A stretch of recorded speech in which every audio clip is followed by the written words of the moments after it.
Is it worth finding the rarest Pokémon in a game?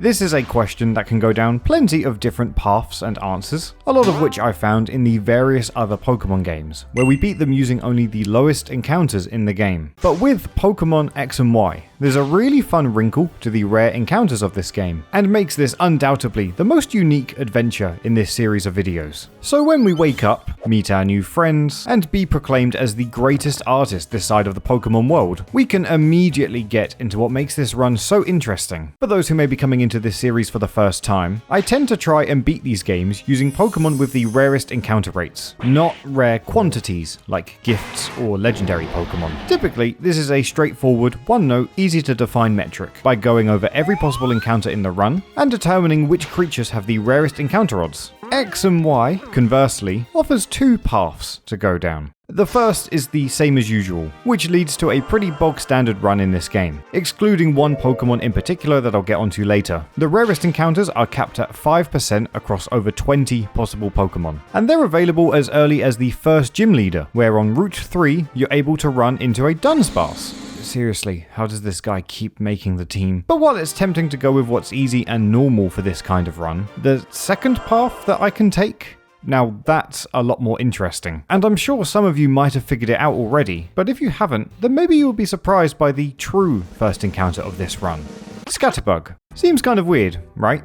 Like, it's Kalos's resident 3-stage early game bug. Pokemon pretty notorious for their ubiquity and ease of capture. At 20%, I can find 4 bugs for every bowling ball slug, give or take. But when you think about it, there isn't just one kind of Scatterbug, or one kind of Spuper. There's technically 20 kinds, all differentiated by the possible pattern of the Vivillon form for each creature when they evolve. Which, you know, these are all still a 20% encounter realistically, but the Generation 6 games have quite a few Pokemon where the different forms are the defining characteristic of each Pokemon. And that's where I'm taking this run. I want a rare team, not necessarily just in its elusiveness, but in its uniqueness. So let's see what this added element does to a rare team. Although, I guess that there is a rarest version of the Vivillon forms in this case. Everyone is dependent on the region in the world where you acquire your Scatterbug, or if it's an event. Meaning that the rarity of the Pokemon is likely somewhat dependent on the percentage of people who have a 3DS in that area. Maybe all of Iceland was desperate to play Rhythm Thief as much as me, like who's to say? Yet ultimately, there seems to be a clear option for the rarest Vivillon form, found exclusively in Hawaii and the French island of Reunion in Africa. Which is actually so coincidental, because I have a friend on holiday there right now. Hey guys, it's me again, Ash. I'm just coming on video from the luxurious beaches of Reunion. Oh my word, I can hear the sea, birds I think, but if there's nothing else that I would bring on a holiday with me, Ash Ketchum, it's my blue-pink 3DS. And conveniently, I've just caught a Scatterbug while I am here, and now I am going to send it to my best friend Luca, because that's what I'm contractually obligated to do. Wow, Ash. Thanks so much for helping me out, buddy, old pal. Oh, you're still here. That's cool. Do you want anything? You've got a sponsor to read, haven't you? This video is sponsored by Crystal of Atlan, a brand new MMORPG that's an incredible choice for you if you're a Pokemon fan. The world of Atlan is a rich fantasy land that'll challenge your skills in action-packed combat, where you have plenty of different classes to experiment with in battle, alongside over 20 different skill combinations to truly customize your fighting style. There's plenty of attacks and moves to master in this game's combat system, with a myriad of combos for you to perfect. And Crystal of Atlan adds an extra dimension to its gameplay with awesome aerial combos to further heighten its combat. You're able to enjoy this game both alone or with friends with this game's multiplayer options, letting you dungeon crawl together and share a guild fleet with one another. But if co-op gameplay isn't your go-to, Atlan also boasts PvP battles to truly flex your muscles in an arena against other players worldwide. And above all else, Crystal of Atlan is currently collaborating with Digimon Adventure for a completely fresh and awesome conquest for nearly 4 weeks, giving you a litany of rewards for free for downloading downloading it during this time, like Pet Digimon to stay by your side, or the chance to take down the ultra-powerful Machine Dramon in battle. There's so much to do and see in this fantastical world, so with the game launching on iOS, Google Play, PC and PlayStation, download Crystal of Atlan today for free by clicking the link in the description. Well, with our completely legally obtained international scatterbug, we can quickly evolve it into the ocean variation of Vivillon, which is actually a super cute design, all things considered. And when you think about it, considering this bug is from a French colony, while Kalos is based on France, this whole run is now technically anti-imperialist. Which must mean a lot coming from a Brit, but ignore that entirely, because I'm ready to lead the conquests over the Kalos region, and for heads to roll.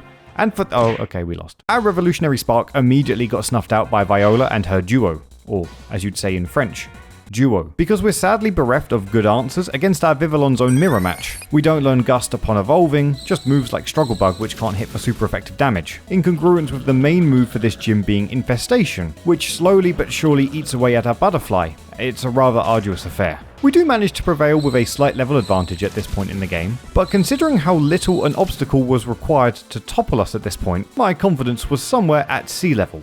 Like the sea that Ash Ketchum is currently at. I still don't know how he got there. Mercifully for us though, Game Freak were kind enough to get our mind off of our lack of battling prowess in the next route, as we can go on another hunt for a rare Pokemon, good old Flabébé. Oh, wait, hang on, no. This one's no good. And what's also not good is my immediate future. Because despite Flabébé being arguably one of the most recognizable fairy lines in the franchise, it turns out Game Freak made life ever so hard for you if you want the rarest of them all. There are 5 different types that you can pick up in Kalos, with the red, yellow and blue flowers all varying in rarity depending on the flower field you run through, while the orange flower is at a 4% encounter rate, and most elusive of all, the white flower Flabébé can only be found at a 1% encounter. A good barometer to put this into perspective for you, if you're familiar with rare Pokemon, is that female Combee, the Pokemon with only a 1 in 8 chance to be able to evolve in this evolution line, is also found in this route, and still more common than a white flower Flabébé. Though unlike Combee, who can reliably become a 100% encounter later down the line, thus rendering it too common for this run, we're stuck here for a long time having to find this defective fairy. Seriously, among all the other encounters that we had in this route, it took a journey of 3 red Flabébé, 12 yellow Flabébé, and 4 orange Flabébé until we finally stumbled upon the infrequent White Lotus that we thankfully were able to add to the team. And look, you might be thinking, hey, was this worth getting compared to the other versions at least? No. There is nothing different between these forms beyond the shade of their flower, which makes this pretty pointless relative to every other variation you could get instead. But I will say, to some extent, it is kind of neat to see. Hey, have you ever heard of a Pokemon called Flabébé? You have no fucking idea the lonely path I walked, Dexio, if that is your real name. Well, I've hit all the key experiences of this run so far, both a struggle in battle as well as a struggle in the wild grass. Yet we're blessed with one more struggle for the road, which is a struggle to play the goddamn game. Seriously, I don't care. Stop talking to me. Yes, I know the professor is pretty, and yes, I know that Captain Incel is the shock villain of this game. It's a pretty subtle tell in all fairness, but boy does it get my go-go where the game stops me every 10 seconds to either force feed me exposition or make me help some bourgeois scumbag. However, it's during these escapades where a shocking revelation is brought to me. Daytime fireworks are truly the peak of 3D gaming. Oh, also, we have to corner a Furfrou. This is a pretty forgettable Pokemon from Kalos, considering it is a mono-normal type with nothing much to show for it. But despite this, Furfrou shares a very similar quality to Vivillon that makes it eligible for this run. Well, kind of. Wild Furfrous are found at a 20% rate on Route 5, where each and every one has the ability to get a fresh new trim, taking Furfrou from one form to a colourful cascade of 10. To some extent, this isn't rare at all. The Pokemon aren't uniquely more rare than the other. But here's what I'm thinking. I made this video doing it already, so I can't change it. I think overall, likewise to everything seen so far, that the Pokemon involved aren't uniquely rare, yet their aesthetics being so particular makes it much more interesting than your bog standard 5% encounter. So off the back of this, it's time to get our newly caught Furfrou a fresh new trim. And doing this uncovered a dark underbelly of the Kalos region, because you can only get a new haircut for Furfrou at Lumiosis City's dedicated dog salon. At the beginning, you have a few extra trims available, which are cute, but you can go even further by acquiring an aspect entirely unique to X and Y. Style. It's pretty self-explanatory. X and Y has an internal counter for how stylish you are as a trainer, and the more style you have, the more things you unlock in this game. It seems pretty shallow when you put it like that. I need to look cooler to get the 6 different haircuts for my dog. But that's not the end of it, as I stumbled upon a place called Boutique Couture, whose employee told me that this shop was for stylish people only and kicked me out. Am I not the coolest Pokemon YouTuber alive? I thought this was ridiculous though. It's surely an anomaly, a crazy blip in this system. Yet my endeavors to move around Lumio City are thwarted by a builder claiming I can't move any further due to a blackout. A claim that seems all too spurious when Lumio's natives have the autonomy to do what they want, yet I can't. You know what? I'm glad I'm dumb and consider Furfrou a rare Pokemon in this run, because this region has some disgustingly brazen bigotry surrounding it, and that makes me Martin Luther King. Martin Luther King. Well, if there's any advice I have if you're dealing with bigotry in your real life, it's to do what I do in this video. Acquiesce to authority and immediately try to make yourself fit in as soon as possible, which involves a plethora of potential avenues to try and succeed in. You get style for riding a go-goat, you get style for battling in a restaurant, and you get style for getting a fresh haircut yourself. But my favourite way to gain style points is unequivocally the PR video feature in this game, where you make a short 10-second snippet to show the world who you really are. And I think I really captured that Luca character that we've all come to know and love.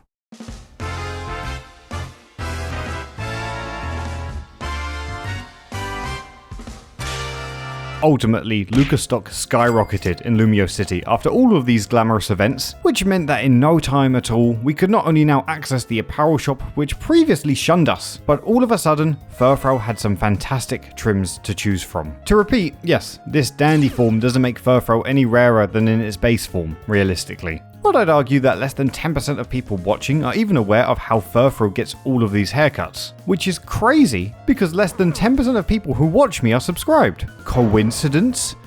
Yes. All in all, I think giving Furfrou this makes it, to some extent, one of the rarest Pokemon you can have on a team in this game. I mean, this squad is all but a team of technicalities, because we can ultimately have a trio of Pokemon that all look like this, which are far more common, and it has zero difference between who we've acquired. Yet in spite of the obvious, I don't know, this team's just neat. It's basically a palette swap, and that's still good enough for me. I want to take these guys to the top of Kalos, so it's time to actually progress in this region, as we're stuck with this unit for gyms 2 through 6. So let's see how they do. Now going into this game, I recall X and Y being the turning point for the games truly being cakewalks, and also being continuously interrupted. Though that is likely true for a casual playthrough, in this run, being limited to this set of 3 actually can add a decent element of challenge to the gyms in this game. Some of the gyms in this game. I almost always forget that by the time you reach Gym 2, after having to run through the boring deluge of everything thrown at the player, Grant ends up being a very difficult obstacle to prevail over. Hell, I didn't even make it to him without a loss on the way there. We lost to a trainer in his gym, and their Relicanth. This is a baby game. I am now the baby. But it's not all in vain. At level 19, Flabébé is able to evolve and get a noticeable power boost. But we delay it, because by the time we reach level 22 in its smallest form, we get to learn Magical Leaf far earlier. This, in congruence with the evolution into Floette, means that we have a great answer for rock types right now, and that takes us from the paltry lows of Silage City to the top of the gym, where we lose again. I don't know, man, Grant is just a pretty formidable gym leader. Even with only a pair of fossils, trying to incapacitate his leader Mora with Stun Spore still costs our Vivillon immediately via Rock Tomb, and his ability to heal his team up is terrible for the rest of us. It keeps our Furfrou at bay due to its lack of strong answers for rock types, meaning that it too eventually falls and leaves it all to Floette. While it can finish off a Mora, and it has a super effective option for Tyrant, the second that it hits Rock Tomb, we've been anchored down with a speed drop into another defeat. Fortunately, on a second attempt, we have luck combined with a better strategy. Furfrou, despite its lack of firepower to take out Amora single-handedly, still has solid enough bulk to force the prehistoric tyke to burn Grant Potion on itself before falling. Though in reality, it's Floette who surprised me with its bulk the most, as it gets to learn the move Wish at a way lower level than I'd anticipated. This means that we can both finish off Amora while staying at relatively good health, all the while Grant decides to just throw by going for Bite, which we resist. That slightly dampens how great the victory felt after finishing it in a 2-on-2, but it was still well earned. And as you can imagine, the fight against Karina would be conversely quite a bit easier. A fairy type, as well as a bug flying type, provides all the coverage we need against a fairly limited entourage of fighters for a routine 3rd gym badge. Also, Ramos is Ramos. Like, every team is threatening to this dude. but still not as scary as a light fall. It really seemed like the momentum was starting to roll in our favour after the halfway point in our gym journey, and though our rival fights nor Team Flare ever really put up much of a problem for us at any point, admittedly I was starting to get a bit arrogant when my stylish self rolled back into Lumios City. Sure, the 5th gym consisting of electric types doesn't give us much of a favourable matchup, but considering Furfrou could learn Dig, a victory felt all but guaranteed. No. Not quite. In fact, this loss feels even worse considering that we've had a Florges for a short while now, and the rest of our team aren't pushovers by any means, yet we just found Clement to be pretty capable in his own right. His leader Mulga manages to reliably chip away at our Fairy Ace again and again with Aerial Aces and Hyper Potions, further delaying the inevitable. Then against his Magneton, thanks to it learning Sturdy, we have to let our Vivillon tank the heat to make it possible to finish it with our Furfrou's newly learnt Dig. It's a shame, but so far so good. We tank an electric terrain powered Thunderbolt from his Ace Heliolisk to fire off another Dig, bringing it below half health, meaning that when it's all left to Florges, all we need to do is avoid paralysis. Why are we here? Just to suffer? Admittedly, that was terrible luck, let's be real. Though nevertheless a reality check that our team isn't totally impervious either. In all honesty, the victory against Clement was pretty identical to the failure attempt, with the same beats hit at each point, but ultimately salvaged by no paralysis. However, this failure is still a useful reference to see where this team needs to cover its bases, which, while there isn't a lot we can do with that, looking more holistically at what the team has in its arsenal actually helps tremendously before the 6th gym. Valerie and her fairy types aren't too troublesome at face value. We have our own bulky fairy and quality bug to pull their weight, but frankly, it's not her Ace Sylveon I'm concerned about, nor her Mr. Mime, it's her Morwell. Despite not usually looking that threatening in basically any game, it can cause a major problem with the fact that it knows Iron Defense. This is a pretty devastating check for our team, as we can't hit it super effectively with these two, nor can we brute force it physically with this one. I dreaded to think that I'd be stuck in the latter parts of this game unless we got super lucky, but thankfully some wider perspective on my team revealed an answer I didn't even really know was viable. Furfrou as a single stage Pokemon has pretty solid stats in every department, and a special attack stat that isn't half bad too. Combine that with normal type's propensities to learn basically every move type as a TM, and our pimped up dog can hang 10 by learning Surf. This, shockingly, was a fantastic answer for the 6th gym's lead Morwell, washing it up in 2 turns before a friend-powered return squashes her Mr. Mime, and we'd made up so much good ground against her now that the rest of the team could handle the Ace Sylveon for a well-earned victory. That's kind of what I love so much about these runs. Eventually something appears as a bastion that I can only respect from this point in the future, and Furfrou's reliability the last 2 fights meant that we'd made it through so much of our journey thanks to these 3 in one form or another, which, conveniently for us, opens up this game's final 2 encounters. It turns out this run only has 5 rare Pokemon, though the acquisition for the last 2 are completely different. The first of these, in the icy caves of I forgot the name, has the rare accolade of being the actual genuine rarest encounter in this game without a technicality. Most rare encounters are 5% at most, but this one is the ever mysterious 4%. What could possibly deserve the mantra of the objectively rarest Pokemon in this game? I have nothing to say about this. I mean, Cryogon was cool, I think. Maybe. It's a bit like Furfrou, where I've never really thought about it, in all honesty. I do know from Showdown random battles that it's an incredibly min-maxed Pokemon, which compared to the rest of the squad, gives it a unique spot to fill at least. Still, I'm not too impressed, but whatever. Similarly, I have the same ambivalence towards the last encounter for this run, although the way of obtaining this one, well, you'd be surprised at how hard it is to find a Pumpkaboo. I know, weird right? This Pokemon was the incredibly unique Grass Ghost type, something never seen before until Gen 6, when it was used twice and got immediately overshadowed. But who needs something as sick as Trevenant when this Pumpkaboo has an awesome gimmick? Look at this. Do you see it yet? Do you see the pain standing in my way? Pumpkaboo, for whatever reason, is found exclusively on Route 16 with 4 different forms that vary in weight and height, many of which are an average size, alongside an equal split between the little and large variations, alongside classic 1% encounter odds of finding a super Pumpkaboo. Unlike the other form differences, at least, this has an actionable difference in the game due to the balance between speed and HP. The downside to this, of course, is that this is really dumb. This is the first Pokemon in this series of videos where the solution was to just catch as many of that species as I could, which led to a super long time spent on catching Pumpkaboos over and over. So instead of going into detail about how annoyingly long this took to find a super form, coincidentally, I've got something way more enjoyable for you to do. Have you ever heard of Pokémon Pokédoku? If you're not familiar, it's a super fun daily puzzle that I've been playing consistently for months now. You're given a 3x3 grid with prompts on each row and column, making you think about what could fill in each square. On top of that, the game tracks how unique an answer is in each spot, which gives this addictive chase to trying to come up with the rarest possible grid that you can make. It's genuinely one of my daily habits for the past few months. I thoroughly enjoy it, and thanks to them reaching out to me, you can try my daily puzzle as of this video's release. But absolutely go check it out whenever you watch this, as there'll be a fun brain teaser waiting for you every day. Which is good, because I'm now burnt out on hunting for a giant baby pumpkin, marking the last teammate in this run. So yeah, this is seriously the final squad in Kalos. In contrast, looking at the 5% encounters of this region, we could theoretically have a team that looks like this, but who'd want these losers, you know? I bet you can't even take Hydreigon to a hair salon. Ultimately, our team is representative of two major thoughts. The first is pointlessness, which feels a bit like I'm underselling them, but realistically, excluding Cryogonal, this team is pretty subpar, right? Did I really need to spend hours of my time finding the rarest form of Flabébé and Pumpkaboo, or trading over a Scatterbug, or trying to appear fashionable for our Furfrou? Not really, no.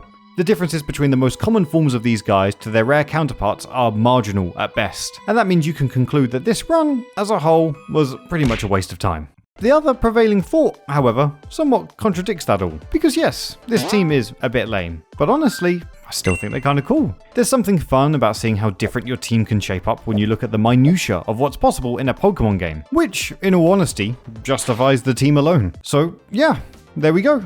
And honestly, there's not much else to say between now and the end of the game. Neither of the final two gym leaders or evil villain put up much of a fight, considering we have super effective answers for Olympia with our two newest teammates, and Wulfric is just a lame duck of a final gym leader. Lysander ends up weeping at just how competently we can handle his squad during his final conquest in this game, that for some reason most characters didn't think was fucking insane. So in reality, these five only truly have their back against the wall once we've ventured through Victory Road. Though with the team at our disposal, in combination with a few necessary moves they can all learn, despite the looming threat of a future champion with a numbers advantage, I was still feeling particularly fresh and stylish, while determined to take these five anomalies to the Hall of Fame.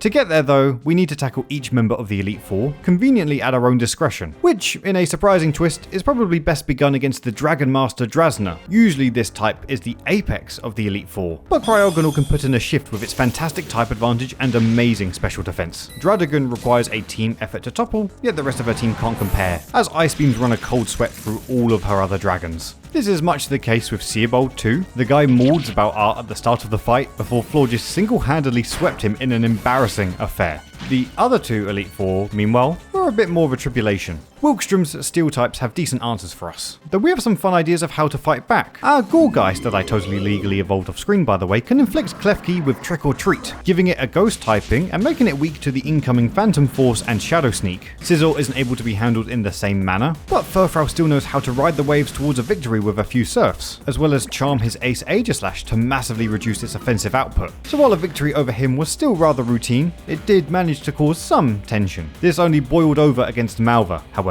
Fire types have it good against over half our team, resisting a fourth, and not giving us much with just our Dapper Poodle, but a miracle could still occur. Her lead Pyroar can be handled in a risky way, bulking up with Calm Mind and tanking wild charges until we bring it down with a boosted Psychic from our Florges. Talonflame immediately seeked revenge, though being able to bring in Furfrou safely is fantastic, as a sequence of surfs wipe out both Talonflame and the Torkoal that followed, although her final Chandelure completely messes with us here, as it manages to take out our Furfrou in short fashion, combined with just living with a Slither against Gorgeist's Shadow Sneak. It immediately healed back up, and I'd already conceded defeat, even after hitting it with Confuse Ray from our super susceptible Cryogonal.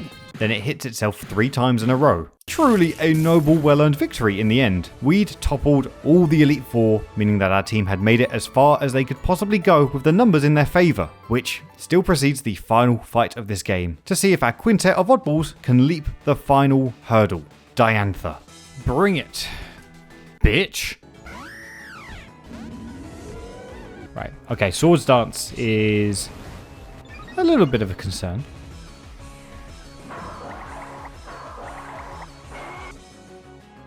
Amazing. The hubris of Diantha to go for a second Swords Dance will be her Horlucha's undoing. 5v5. Now, Aurorus. So I think that Aurorus just wants to go for Blizzard every time. And to some extent, I should just go for Seed Bomb. But I actually am going to go for Phantom Force again. Because we do outspeed. And just on the off chance... Never mind. Okay. That was a blunder. That was a pretty big blunder. Should have just gone for the Seed Bomb.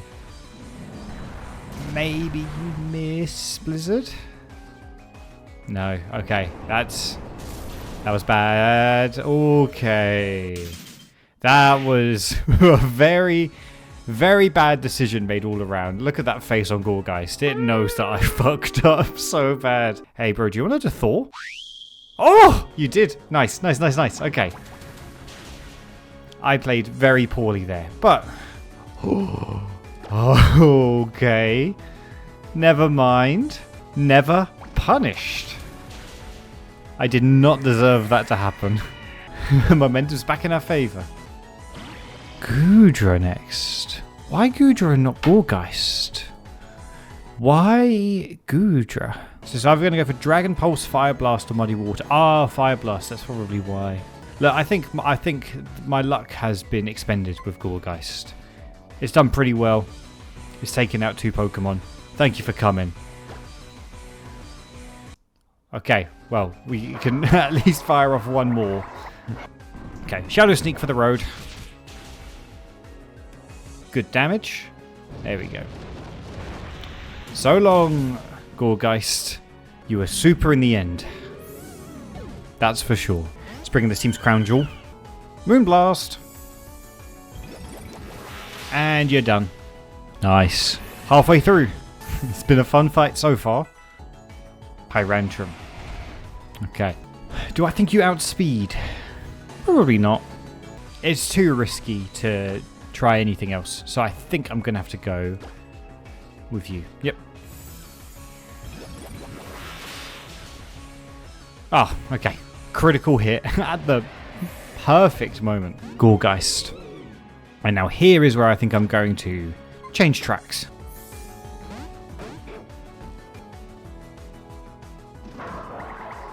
You trick-or-treated me. Thankfully that does nothing. That actually gives me a super cool type.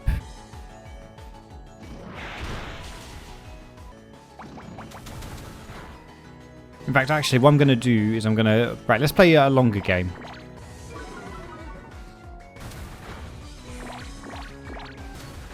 Because ultimately, I do want Furfrou for the final Pokemon.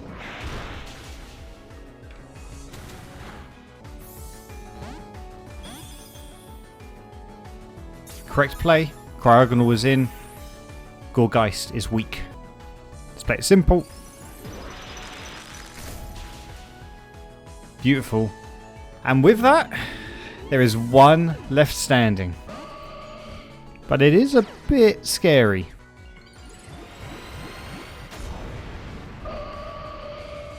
Mega Gardevoir. We start speed. Do about a quarter. Okay.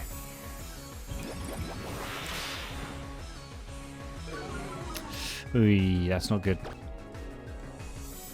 And you outspeed? Whoa.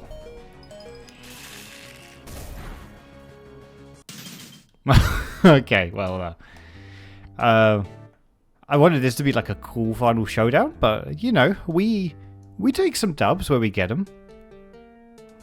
But I did want to finish it with one. Oh, for fuck's sake! Oh no. Okay. I wanted to finish the fight with Vivillon. I wanted everyone to get a bit of involvement. I need...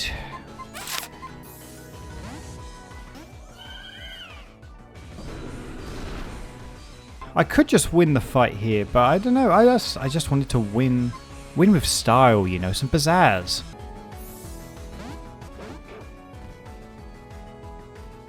Oh, Moonblast. Okay. Thank you, Furfrou. I did want to win with Vivillon, but unfortunately, unless we outspeed here, nah. I appreciate how much he carried us through. But it all comes down to Fairy v Fairy. You know what? I'm a little bit hectic in my brain, so let me just get a calm mind. As long as this doesn't crit.